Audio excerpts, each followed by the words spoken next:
You've got all of the answers already, I know. Mm-hmm. Carl posed 2 questions for you. Maybe 3. Are there differences between what Carl, Jan and Jane have been saying about Canada and the experience in Canada and our experience out here in Australia? But I think the most important question is, and that's the one that I think about every day I come through the doors of Doveton College, what does quality look like?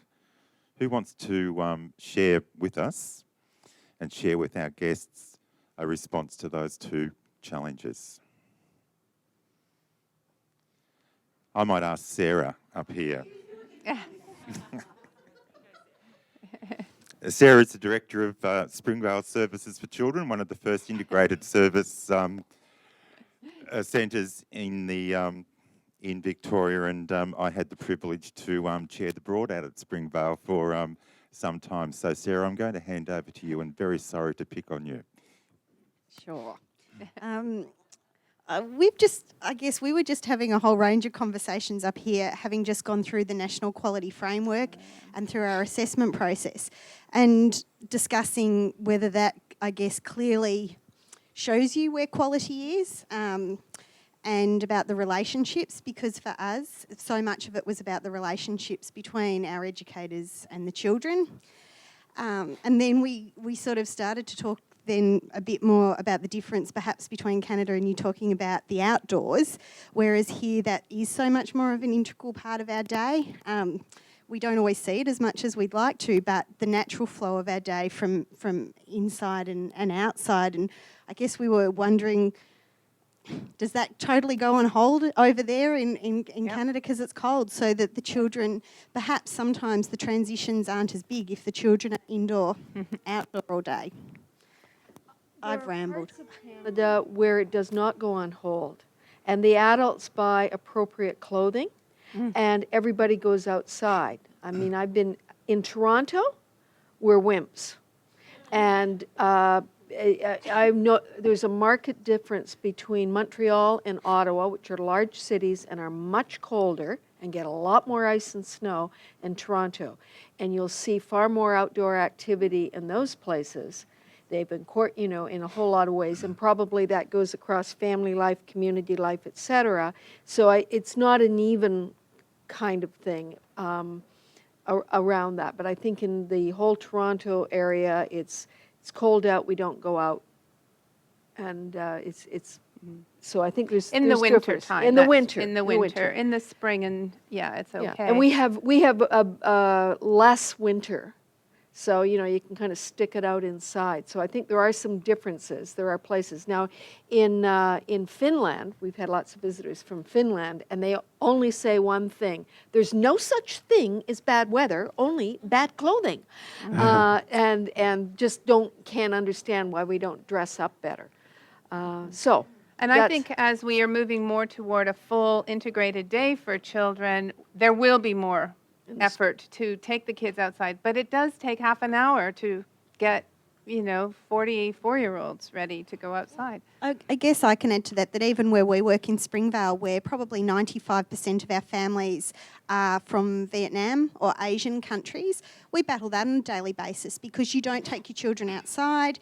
My child's got a cough today. Please don't take them outside because they might blow up and explode if you take them out if they've sneezed today. But we recently had a delegation from China who came around and saw our digging patch, and literally these 5 men in suits had heart attacks and said, please, in our country, we would tap them on the head and say, get out of the mud. And here they got a big spiel about the importance of that sort of play. So I guess we're still at Springvale experimenting about what is quality, and on a daily basis, like Brett was saying, we find it a challenge and we keep soldiering on.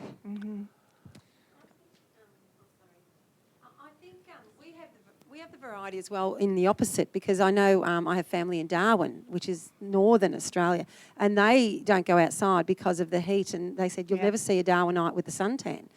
So they're restricted by staying indoors because of weather, so it's not about clothing. So we get that as well. But I think at the end of the day, quality is about the children's choice. I think if we focus on children's choice, if they want to go out or, that sort of thing, I think that's really quality.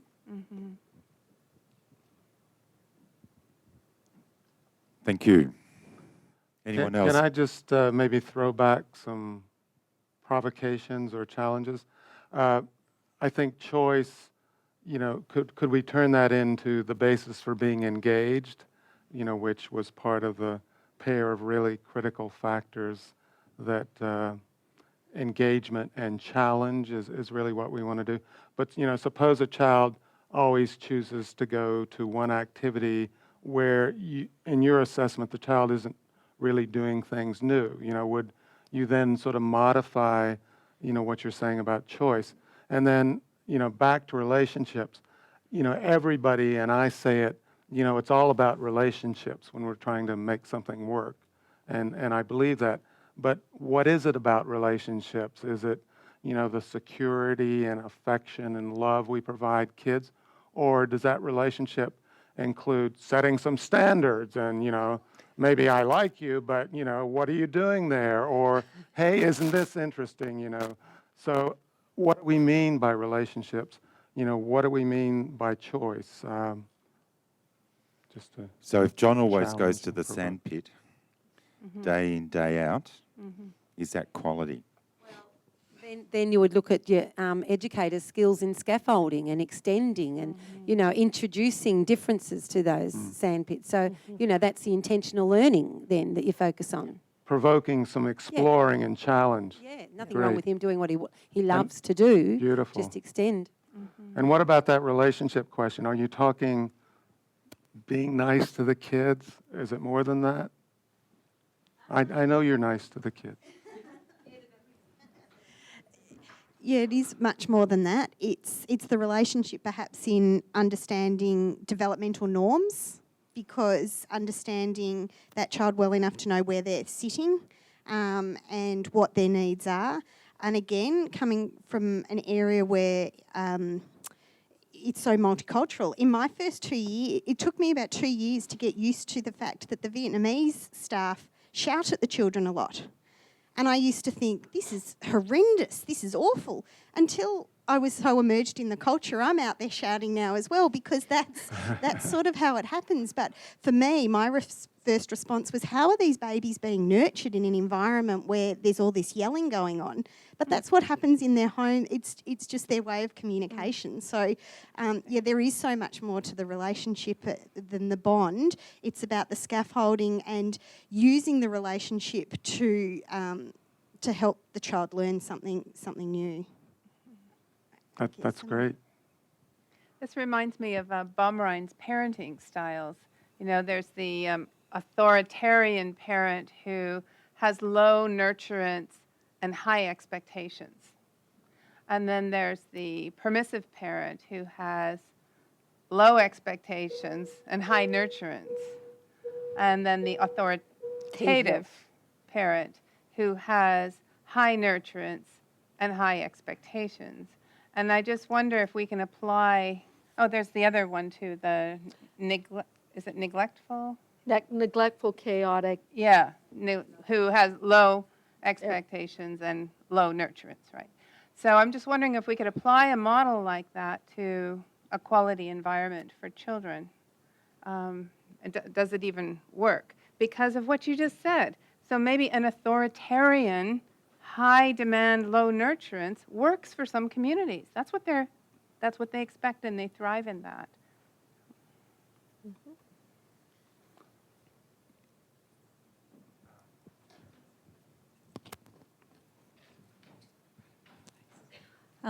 Karen Weston from the Department of Education. I was really interested in the research that you'd done, Jan, that talked about the small group work. And I also know that the abecedarian work covers off small group work as well. And I suppose I really wanted to open a question more broadly to people about thinking about how to redesign things to do that, and even challenge Brett around some of that in terms of the early years of primary school, and how can that work And I suppose if you've looked around this lovely environment here, you know how flexible the classrooms are and Yes. the ability to have small learning spaces. So it was just a comment, but also a little bit of provocation about, well, what does that mean for us in practice if we are thinking that small group work might be one of the better ways to, you know, teach children self-regulation, to reading, certainly with the Abecedarian approach, and so on. Thank you. So I'll just make the first crack at the answer to that. You know, it goes back to what Jane and Carl were discussing earlier about, well, maybe there is a role for a whole group. And I'm going back to some research that was done a long time ago, and Carl actually led that research too, where we were looking at exemplary early childhood practices. And we commissioned a survey of parents and leaders in the early education field. And many of them thought whole group is a good thing for singing, dancing, and it provides anonymity to many children who wouldn't maybe sing or dance in a small group. So maybe we do need to rethink, you know, maybe what I've presented is really about instructional time and not so much about all kinds of whole group time. So I think that's one thing to say. But then about, you know, restructuring your small group time, well, you know, in primary classes, we do that for, say, reading groups, whether they're heterogeneous reading groups where you bring kids from different levels together, because that's good, or whether they're homogeneous reading groups where you bring like-leveled children together. And we know that small group instruction is best for reading. We know that. That's clear. But how much of it should play a part in early learning classrooms? And I'm just sort of provoking back. So what do you think, Jane?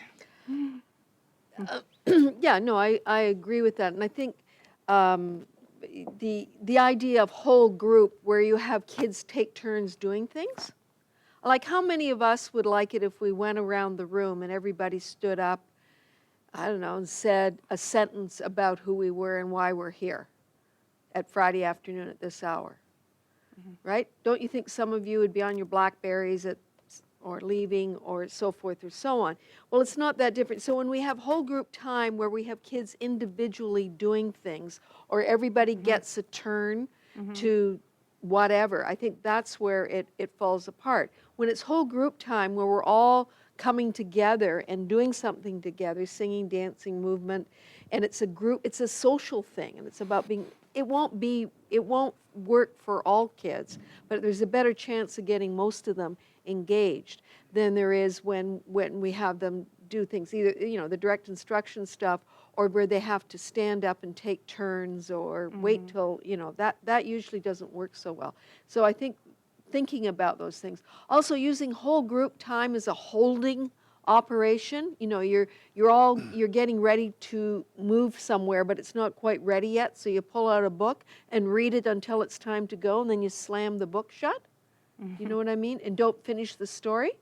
That's when one little boy, when I was in observing a student once, student placement, was heard to saying the other little boy, "Oh, don't listen to it because she won't finish the story." You know, I mean, this was a smart kid, and he'd figured it out. And he loved stories. I knew this kid loved stories, but he hated it not to finish it. Then he was he was actually marked down as not regulating well.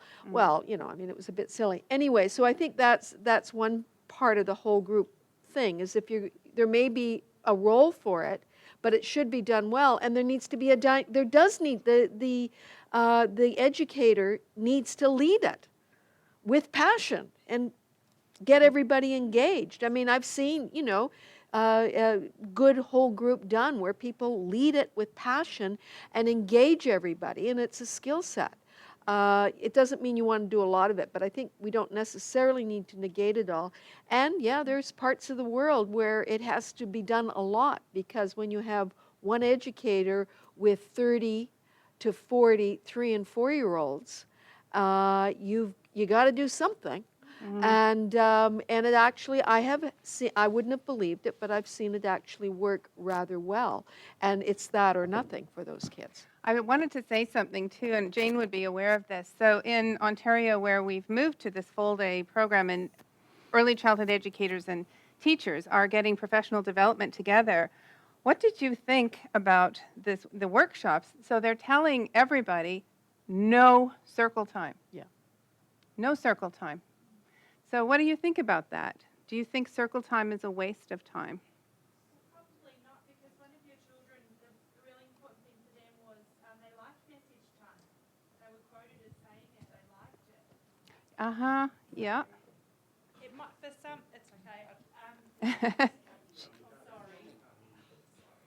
Yeah. I said what I wanted. Yeah, yeah. Yeah.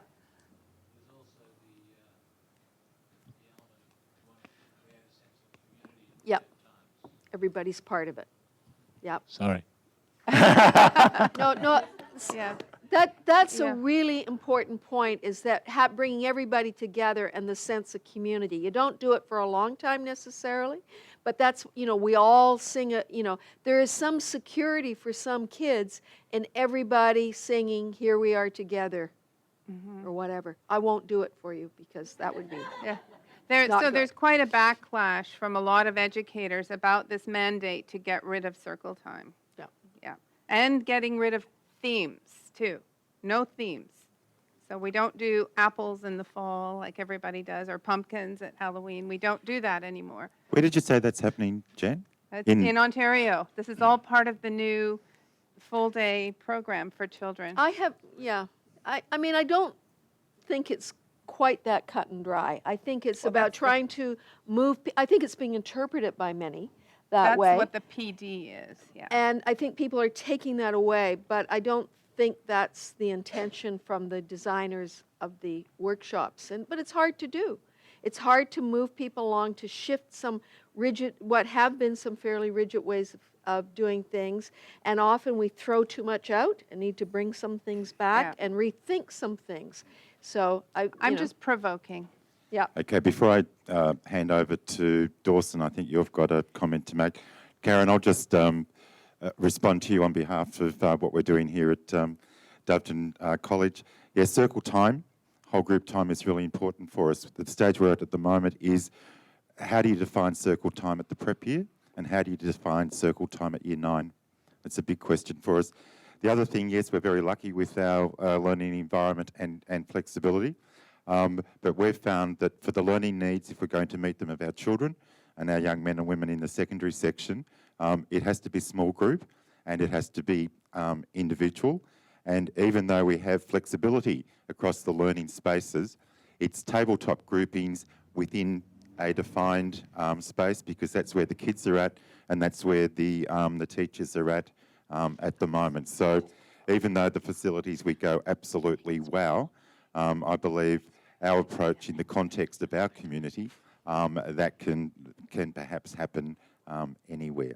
But that's where we're up to, Karen, at the moment. But looking after equality across the state, you've got a huge job, and would be happy to have those discussions with you. Dawson, you want to make a comment? Yeah, thanks. I was just talking with my colleague here about this, and think in terms of space and how space is used. And I was just visiting Lady Gowrie's Carlton service. Anyone here from Gowrie, just out of curiosity? No? But I was visiting there a couple days ago, and we were in their observation booth. And this is a 70-year-old building. It's a fabulous building, even though it's old. But the outdoors, speaking of the outdoors, it's just incredible, the amount of trees and everything. And there's a very large space that she said, if you're looking at it, it was for the toddies. She said they really had some problems here, because they had something like up to 30 children in there. And it was creating a lot of stress, and it was real difficulty. So they re-changed it, and quite creatively created little spaces everywhere in this large space, so that there was time to move people into smaller spaces for reading while things were going on, and trying to do things to reduce sound in certain areas. So they had this space, they had to use it, they just did it in a very creative way. And then I was also thinking about the time I visited Thomas Coram Center in London. Now, London's a pretty cold place, as you can imagine, rainy, pretty miserable a lot of the months of the year. But the Thomas Coram Center was really interesting. They had 3 different levels three different layers of for children. So you had your inside, you had your next layer, and then you had your next one out, which was closest to the natural environment. So depending on the weather. So at any given time, depending on the year, time of year, and the type of weather, so it was structured and designed for their weather, but to maximize the amount of time that people could be outside. Yeah. Yeah. Use of space, we didn't talk about it in the confines of today, but you're absolutely right. It's one of the ways, and it's a really important way in which we create environments for children, and it makes a big difference. The space, wouldn't you rather be in this room than many other rooms that you've gone to hear presentations, because the sound's good, the seats are quite comfortable, et cetera, and that's just one example. It's the same way. We should always be thinking about the space. People often call it the third educator, and we often don't pay enough attention to it. How it's organized, how how it feels, the sensory. Is it too much? Is it too little? Stimulation coming in, and we need to think about the sounds, the sights, the smells, the whole thing. It's absolutely. We could do a whole afternoon on that. Jane, do you want to, when I visited you in Toronto in 2011, and you took me around to some of the best practice sites in Toronto First Duty, we went through housing estates in disadvantaged areas, and we went down into the basements of schools. Oh, yeah. Were a little bit like rabbit warrens, but there was absolutely amazing things happening, and there was a young teacher there that if I had have been able to put her on the plane with me, she would have been back over here in our early learning centre. She was just magnificent. So does environment matter that much? We're very lucky here, but I'm just interested in your thoughts. That's an example. It's called St. Jamestown, and it's a series of high-rise towers with, about 12 of them. There's probably 150,000 people who live in a couple of square kilometers, and one big school. So, and many of them are newcomers to Canada. There would be 25 to 50 languages from all over the world. Okay, so it's lots of and many are refugees coming from violent situations, etc. So the program that you saw was it was in the basement of the school, and it's an old school, so it wasn't a new build, and it was, but there'd been real thought and intention about how to create that space to best support those community of kids. And the kids who came there were from 3 to 12, so they went to school and came before and after, and the three-year-olds were there all day.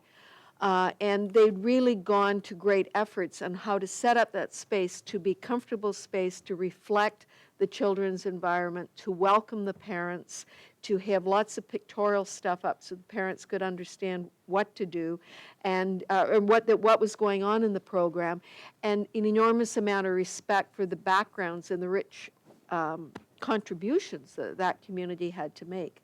So it, I think, is a really good example of people who have thoughtfully taken pretty crummy space and made it comfortable and engaging for those kids. And had a program that we would define as a quality program. Oh, yeah. That's the impression I walked away with. Yeah, and the amazing kinds of creative activities that they had for school-age kids after school. And you could see it in the kids how comfortable they felt there and their parents. But there were absolutely amazing creative activities happening and so forth. Could I add something? Sorry to jump in. Brett, is that okay? Just because I've been in Toronto and know Jane in Toronto a little bit. And for people that are here that don't know it, there's this whole world underground, isn't there? So it's already part of your culture and your society. Like you can go underground and just walk for miles and miles. Yeah. Underground shops and centers and restaurants and everything. So obviously, I didn't know about this, but obviously, there's that thinking already that's there. How do we utilize the underground because it's bloody cold outside? Yep. Okay. Any other comments or questions?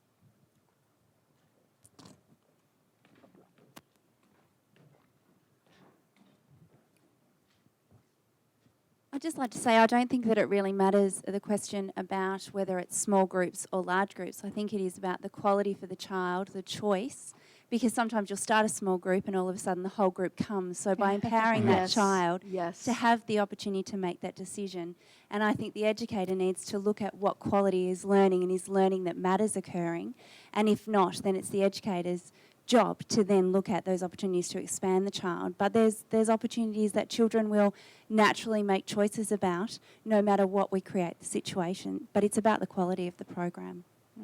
Yeah. No, that's a great point because Excellent point. in what we were seeing, the children weren't having choice in terms of whether they wanted to be in a whole group or a small group. We were just watching them in whole group time. But it would be totally different if children were invited to come over, and if they wanted to come over, then you would see more engagement. For sure you would. So you're quite right. And it's also about interest-based. If it's not interesting, you're not going to want to stay That's there. right. That's right. So you wonder away. Yeah, if you've been with a group of toddlers and started singing "See the Little Bunnies" with one or two of them, and they sleep and they jump up and down, you're going to get the whole crowd. So you're absolutely right. I think that's a good point. I mean, the whole thing about, and some people in our field think we shouldn't even be asked having this conversation. It's the wrong conversation because quality is a construct that suggests there is one way of doing things, and it's all it's all relative. And so forth. Now, I think we can have some conversations and come to some common agreement, amongst a group of people working together and listen to the children. I don't agree with that.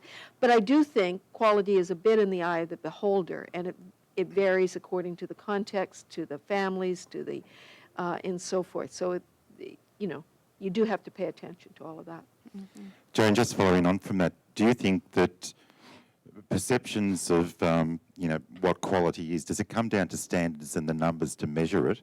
I think we find here that the quantitative data is relatively easy to get, and we'll analyse that and we'll define quality from that. But it's the qualitative data, the telling of the story, the sorts of things that Jan was on about. We're not very good at that, and comparatively, if you're talking about mixed methodology, it's the quantitative that wins over the qualitative all the time. Yeah. Yeah, I mean, I think sometimes I get real simplistic, but think about restaurants. You've got health regulations, right, that make sure, that you can have a certain confidence in this country that the water that's been used to prepare the food is clean. There's probably not E. coli in the kitchen. There's a bunch of things that to get a pass and have a license to operate a restaurant that'll keep you safe and alive are in place.